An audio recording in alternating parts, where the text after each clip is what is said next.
yours came out. This is the Mount of Beatitudes.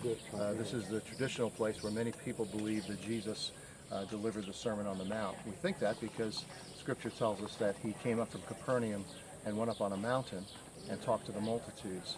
And if you notice, this is the mountain right above Capernaum, and behind me is this kind of this swale, this natural swale that's very, very large. It kind of forms a natural amphitheater where someone could stand kind of in the center, and his voice, proper voice, would be able to project and speak to the thousands who heard him on the Sermon on the Mount. The Sermon on the Mount is really the first major teaching that Jesus delivers in his earthly ministry.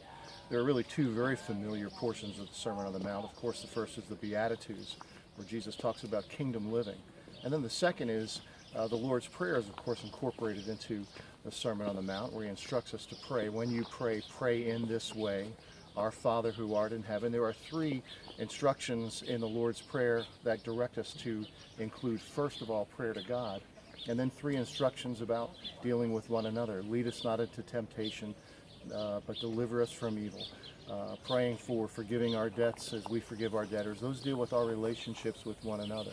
So Jesus is instituting here in this sermon an entirely new understanding of applying the Scriptures to our lives, that he gives us the capacity to have a different kind of heart, that living for his kingdom means living in a very selfless way, being poor in spirit, being merciful, being compassionate, hungering and thirsting for righteousness. These are the things that Jesus spoke and delivered, quite possibly right here on this location, the Mount of Beatitudes on the Sea of Galilee in Israel.